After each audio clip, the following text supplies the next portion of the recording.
ಬಾಗಲಕೋಟೆ ಜಿಲ್ಲೆಯ ಜಮಖಂಡಿ ನಗರದ ತಾಲೂಕಾ ಆಡಳಿತ ಸೌಧದಲ್ಲಿರುವ ತಹಶೀಲ್ದಾರ್ ಕಚೇರಿಯ ಸಭಾಭವನದಲ್ಲಿ ಗ್ರಾಮ ಆಡಳಿತ ಅಧಿಕಾರಿಗಳಿಗೆ ಲ್ಯಾಪ್ಟಾಪ್ಗಳನ್ನು ವಿತರಣೆ ಮಾಡುವ ಕಾರ್ಯಕ್ರಮವನ್ನು ಆಯೋಜನೆ ಮಾಡಲಾಗಿತ್ತು. ಜೂನ್ 30ರ ಬೆಳಗ್ಗೆ 9 ಗಂಟೆ ಸಂದರ್ಭ ಜಮಖಂಡಿಯ ಶಾಸಕ ಜಗದೀಶ್ ಗುಡಗುಂಟಿ ಹಾಗೂ ತಹಶೀಲ್ದಾರ್ ಸದಾಶಿವ ಮುಕ್ಕೋಚಿ ಅವರು ಗ್ರಾಮ ಆಡಳಿತಾಧಿಕಾರಿಗಳಿಗೆ ಲ್ಯಾಪ್ಟಾಪ್ಗಳನ್ನು ವಿತರಿಸಿದರು. ಈ ಸಂದರ್ಭದಲ್ಲಿ ಶಾಸಕ ಜಗದೀಶ್ ಗುಡಗುಂಟಿ ಮತ್ತು ತಹಶೀಲ್ದಾರ್ ಸದಾಶಿವ ಮುಕ್ಕೋಚಿ ಅವರು ಮಾತನಾಡಿ, ರೈತರಿಗೆ ಹಾಗೂ ಸಾರ್ವಜನಿಕರಿಗೆ ಅನುಕೂಲವಾಗಲಿ ಎಂದು ಗ್ರಾಮ ಆಡಳಿತಾಧಿಕಾರಿಗಳಿಗೆ ಲ್ಯಾಪ್ಟಾಪ್ಗಳನ್ನು ವಿತರಣೆ ಮಾಡಲಾಗುತ್ತಿದೆ ಅಂತ ತಿಳಿಸಿದರು.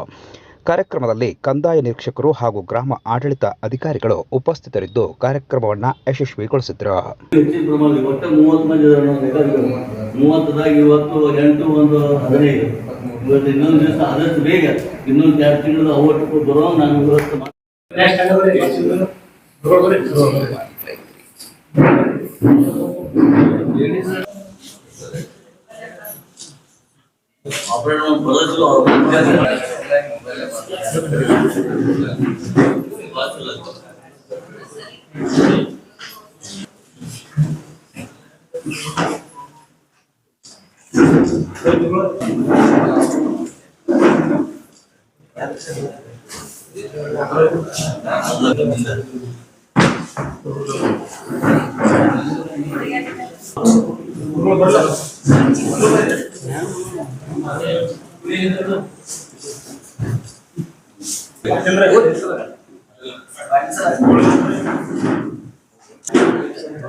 ಸರ್ಕಾರ ವಿಶೇಷವಾಗಿ ನಮ್ಮ ಕಂದಾಯ ಇಲಾಖೆ ತನ್ನಲ್ಲಿರ್ತಕ್ಕಂಥ ಎಲ್ಲ ದಾಖಲೆಗಳನ್ನ ಡಿಜಿಟಲೀಕರಣ ಮಾಡುವ ಒಂದು ಯೋಜನೆಯನ್ನ ಹಮ್ಮಿಕೊಂಡಿದೆ.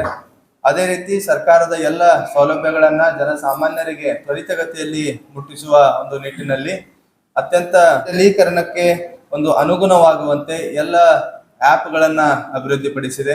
ಆ ಒಂದು ಆ್ಯಪ್ಗಳನ್ನ ನಮ್ಮ ಕ್ಷೇತ್ರ ಮಟ್ಟದ ಅಧಿಕಾರಿಗಳಾಗಿರ್ಬೋದು ಅಥವಾ ಕಚೇರಿಯ ಸಿಬ್ಬಂದಿಗಳಾಗಿರ್ಬೋದು ಅವನ್ನೆಲ್ಲ ಕೂಡಿ ಏನು ಸೇವೆಗಳಿದೆ ಅದನ್ನು ಸಕಾಲದ ಒಂದು ಮಿತಿಯಲ್ಲಿ ಕಾಲ ಮಿತಿಯೊಳಗೆ ಅದನ್ನ ತಲುಪಿಸುವಂತ ನಿಟ್ಟಿನಲ್ಲಿ ಈಗ ಹಾರ್ಡ್ ಕಾಪಿ ಮೂವ್ಮೆಂಟ್ ಅನ್ನ ನಾವು ಕಡಿಮೆ ಮಾಡಿ ಎಲ್ಲವೂ ಕೂಡ ಸಾಫ್ಟ್ ಕಾಪಿ ಮೂವ್ಮೆಂಟ್ ಅಲ್ಲಿ ಆಗ್ತಾ ಇದೆ. ಮಹತ್ತರವಾದ ಇನ್ನೊಂದು ಯೋಜನೆ ಅಂದ್ರೆ ಇ ಆಫೀಸ್ ತಂತ್ರಾಂಶ. ಸೊ ಯಾವುದೇ ಒಂದು ಕಡತಗಳು ಹಾರ್ಡ್ ಕಾಪಿ ಕಚೇರಿಯಲ್ಲಿ ಒಂದೇ ಹಂತದಲ್ಲಿ ಸ್ಕ್ಯಾನ್ ಆಗಿ ನಂತರ ಅದು ಎಲ್ಲ ಮಟ್ಟದ ಕ್ಷೇತ್ರದ ಸಿಬ್ಬಂದಿಗಳಿಗೆ ಅಥವಾ ಕಚೇರಿ ಸಿಬ್ಬಂದಿಗಳಿಗೆ ಸಾಫ್ಟ್ ಕಾಪಿ ಮೂಲಕ ಹೋಗಿ ನಂತರ ಅದು ಆದಷ್ಟು ಬೇಗ ವಿಲೇವಾರಿ ಆಗುವಂತಹ ನಿಟ್ಟಿನಲ್ಲಿ ಈ ಆಫೀಸ್ ತಂತ್ರಾಂಶವನ್ನ ಕೇಂದ್ರ ಸರ್ಕಾರ ಅಭಿವೃದ್ಧಿಪಡಿಸಿದೆ.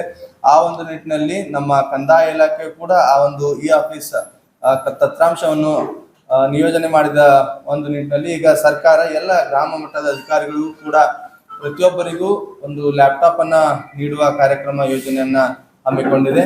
ಸೊ ಅದರ ಭಾಗವಾಗಿ ಇವತ್ತು ನಾವು ಜಮಖಂಡಿ ತಾಲೂಕಿನ ಸುಮಾರು 15 ಗ್ರಾಮ ಆಡಳಿತಾಧಿಕಾರಿಗಳಿಗೆ ಕ್ರೋಮ್ಬುಕ್ ಅನ್ನ ವಿತರಿಸುವ ಈ ಒಂದು ಕಾರ್ಯಕ್ರಮವನ್ನ ಹಮ್ಮಿಕೊಂಡಿದ್ದೇವೆ. ಸೊ ಈ ಒಂದು ಕ್ರೋಮ್ಬುಕ್ ಗಳನ್ನ ಬಳಸಿಕೊಂಡು ತಾವೆಲ್ಲರೂ ಕೂಡ ರೈತರಿಗೆ ಅನುಕೂಲವಾಗುವಂತೆ ಜನಸಾಮಾನ್ಯರಿಗೆ ಅನುಕೂಲವಾಗುವಂತೆ ಎಲ್ಲ ರೀತಿಯ ದತ್ತಾಂಶಗಳನ್ನ ಇದರಲ್ಲಿ ಅಳವಡಿಸಿಕೊಂಡು ಆದಷ್ಟು ಬೇಗನೆ ಅವರಿಗೆ ಸೇವೆಯನ್ನು ನಿಟ್ಟಿನಲ್ಲಿ ತಾವೆಲ್ಲರೂ ಕೂಡ ಕೆಲಸ ಮಾಡ್ಬೇಕಂತ ಹೇಳ್ತಾ, ಇವತ್ತಿನ ಯುಗ ಬಹಳ ಸ್ಪರ್ಧಾತ್ಮಕ ಯುಗ. ತಂತ್ರಜ್ಞಾನ ವಿಜ್ಞಾನ ಬಳಸಿಕೊಂಡು ಕೇಸಿಂದ ಜೀವನ ಮಾಡುವಂತ ಒಂದು ಯುಗ. ಈಗ ಇಡೀ ಒಂದು ವಿಶ್ವದಲ್ಲಿಯೇ ಭಾರತ ದೇಶ ಮುಂಚೂಣಿಯಲ್ಲಿ ಹೋಗಬೇಕಂತಂದ್ರೆ ಡಿಜಿಟಲ್ ಸಿಸ್ಟಮ್ ಅನ್ನು ಅಳವಡಿಸಿಕೊಳ್ಳಬೇಕಂತಂದ ಕರ್ನಾಟಕ ಸರ್ಕಾರ ಒಂದು ಈ ಕಂದಾಯ ಇಲಾಖೆಯವರು ಬಹಳ ಪ್ರಯತ್ನ ಪಟ್ಟುಕೊಂಡು ಎಲ್ಲರ ಆಸ್ತಿ ಆಗಲಿ, ಎಲ್ಲರ ಇನ್ಕಮ್ದು ಸರ್ಟಿಫಿಕೇಟ್ ಆಗಲಿ, ಬರ್ತ್ಡೇ ಸರ್ಟಿಫಿಕೇಟ್ ಆಗಲಿ, ಇನ್ನಿತರ ಎಲ್ಲ ಪ್ರಜೆಗಳಿಗೆ ಬೇಕಾಗಿರುವಂಥ ರೆಕಾರ್ಡ್ಗಳನ್ನು ಹೊಂದಿ ಅವು ಕೂಡ ಪರಿಪೂರ್ಣವಾಗಿ ಪಾರದರ್ಶಕವಾಗಿರುವ ಹಾಗೆ ಯಾವುದೇ ಒಂದು ಮಾಲ್ ಪ್ರಾಕ್ಟೀಸ್ ಆಗಲ್ದ ಹಾಗೆ ಹೋಗಿ ಮಾಡಬೇಕಂತಂದ್ರೆ ಇದು ಒಂದು ಅನಿವಾರ್ಯ. ಇವತ್ತಿನ ನಮ್ಮ ಕೃಷ್ಣ ಬೈರೇಗೌಡರು ಕೂಡ ಬಹಳ ಮುಂದಾಲೋಚನೆ ಉಳ್ಳವರು. ಅದನ್ನು ಎಲ್ಲವನ್ನು ಗಣೀಕರಣ ಮಾಡುವುದಕ್ಕೋಸ್ಕರ ಇವತ್ತು ಎಲ್ಲ ವಿಷಯಗಳನ್ನು ಒಂದೇ ಕಡೆ ಕ್ರೋಢೀಕರಿಸಿ ಆದಷ್ಟು ಬೇಗನೆ ಅದನ್ನು ಪರಿಪಾಲನೆ ಮಾಡಲಿಕ್ಕೆ ಅತಿ ಯೋಗ್ಯವಾದದ್ದು ಈ ಒಂದು ಸಿಸ್ಟಮ್.